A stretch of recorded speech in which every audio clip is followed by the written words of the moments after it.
हर व्यक्ति के लिए आवश्यक है कि वो फोकस कोई बनाए, कोई उद्देश्य लेकर अपनी ज़िंदगी को चले। और ज़िंदगी को एक महान उद्देश्य देने का जो काम है वो भगवान श्री कृष्ण की भगवत गीता है। भगवान श्री कृष्ण की गीता वो हमें ये बताती है कि ज़िंदगी का लक्ष्य क्या हो, ज़िंदगी को जिया कैसे जाए, ज़िंदगी में आगे कैसे बढ़ा जाए, और जब संकट आते हैं उन संकटों का भी कैसे सामना किया जाए। जैसे सूर्य के ऊपर बादल छा जाएं, कोई काला बादल आ जाए तो ऐसा लगता है कि जैसे सूर्य को ग्रहण ही लग गया, सूर्य तो छुप गया, सूर्य नष्ट हो गया। परंतु सूर्य नष्ट नहीं होता है। सूर्य जो है सिर्फ कुछ देर के लिए छुप जाता है बदली के पीछे। वो जो छोटी सी काली घटा है उसके पीछे छुप गया है, लेकिन वो नष्ट नहीं हुआ है। सूर्य फिर बाहर निकल जाता है अपने आत्मबल से। ऐसे ही जब ज़िंदगी में संकट आते जाते हैं तो कुछ टाइम के लिए लगता है कि हम हार गए हैं, कुछ टाइम के लिए लगता है कि जैसे हम पीछे हो गए हैं, हम छुप गए हैं, परंतु फिर व्यक्ति अपने आत्मबल से आगे की तरफ आता है। ये जो आत्मबल बढ़ाने का काम है, ये जो इंटरनल पावर बढ़ाने का काम है, ये करती है भगवान श्री कृष्ण की गीता। यानी वो उच्च विचार, वो ब्रह्म के विचार, जो विचार हमारे अंदर पावर को पैदा करते हैं, हमारे को शक्ति से भर देते हैं।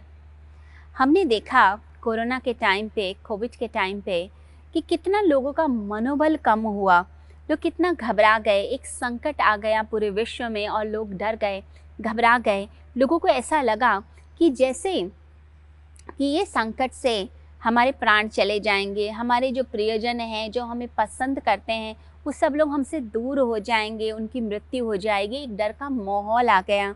उस डर के माहौल ने, उस संकट ने कुछ देर के लिए ढक दिया पूरी मानव जाति को।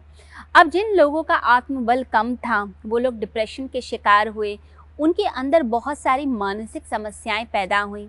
परंतु जिन लोगों ने उस समय अपने आत्मबल पर काम किया, जिन लोगों ने योग की तरफ, ध्यान की तरफ, परमात्मा की भक्ति की तरफ जिन्होंने कदम बढ़ाए, उनका आत्मबल इतना बढ़ा कि वो उस संकट से उबर पाए। तो इस तरह के जो संकट आते हैं, जो बाहर से आते हैं, जो बाहर संसार की तरफ से आते हैं, वो जो संकट होते हैं, उन संकटों का सामना करने के लिए बहुत आवश्यक होता है कि हम अपने अंदर एक आत्मबल पैदा करें, अपने अंदर वो शक्ति पैदा करें। वो शक्ति की आवश्यकता सबको होती है। अगर देखें, महाभारत में अर्जुन निराश है, हताश है, डिप्रेस हो रहा है, वो घबरा गया है, चिंतित है। क्या ऐसा हमारे साथ नहीं होता? हम भी तो घबरा जाते हैं, हम भी चिंतित हो जाते हैं, हम भी डर जाते हैं, हमारे अंदर भी कंपन होने लगता है किसी परिस्थिति को देखकर, किसी विपत्ति को देखकर, किसी विकट परिस्थिति में घबरा जाते हैं और मनोबल छूट जाता है। लगता है पता नहीं मुझसे होगा कि नहीं होगा, मैं पता नहीं अचीव कर पाऊँगा कि नहीं कर पाऊँगा। कई बार बच्चे घबरा जाते हैं एग्ज़ाम से पहले कि एंट्रेंस एग्ज़ाम है, सारा भविष्य दांव पे लगा हुआ है, पता नहीं सिलेक्शन होगा कि नहीं होगा, मैंने इतनी मेहनत करी है, पढ़ाई पे इतने पैसे लगाए, एजुकेशन लोन लिया है, पता नहीं क्या होगा। तो एकदम से घबरा जाते हैं। तो ऐसी जो स्थितियां आती हैं जिसके अंदर व्यक्ति इतना घबरा जाता है, इतना चिंतित हो जाता है, इतना परेशान हो जाता है, उस स्थिति के अंदर ज़रूरी होता है हमारे अंदर के आत्मबल को बढ़ाना, हमारे अंदर की पावर को बढ़ाना, हमारे मन के विचारों में वो शक्ति पैदा करना। तो यहाँ पर महाभारत में अर्जुन निराश होता है, अर्जुन दुखी हुआ है और अर्जुन निराश होकर भगवान श्री कृष्ण के चरणों में बैठा हुआ है कि भगवान आप ही बताओ कि ज़िंदगी की क्या दिशा हो, मैं क्या करूँ ज़िंदगी का, मैं कैसे उबर पाऊँ। तो उस समय वो जो मोटिवेटर का काम है, वो मोटिवेशन का काम जो है वो भगवान श्री कृष्ण के विचार करते हैं।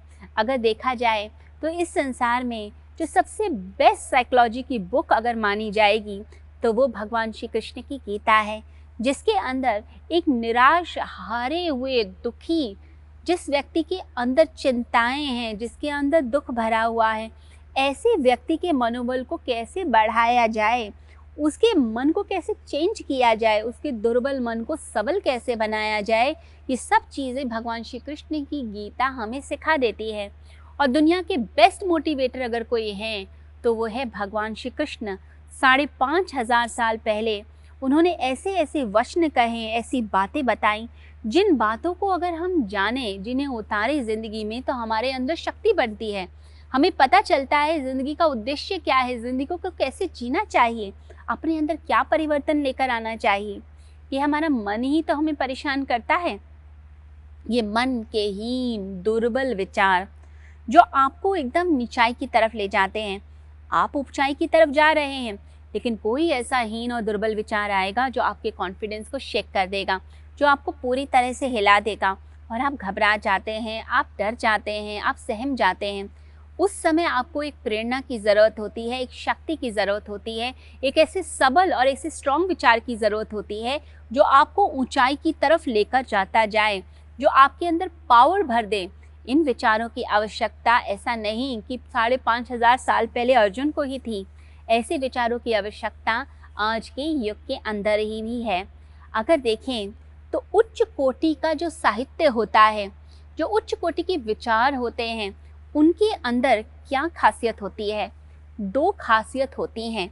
एक होती है कि वो उस समय की जो समस्या होती है, उस समस्या का निवारण कर देते हैं। जो मोह है, जो परेशानी है, जो लालच आ गया, ईर्ष्या, क्रोध आ गया, उस समय की जो समस्या है उसको सॉल्व कर देते हैं। जैसे अर्जुन के साथ हुआ, अर्जुन को मोह ने पकड़ लिया कि कैसे मैं अपनों को मार दूं, कैसे मैं इनके साथ युद्ध करूं, ये तो मेरे अपने हैं, ये तो बड़े प्यारे लोग हैं, ये तो बहुत अच्छे हैं, इनके साथ मैंने जीवन बिताया।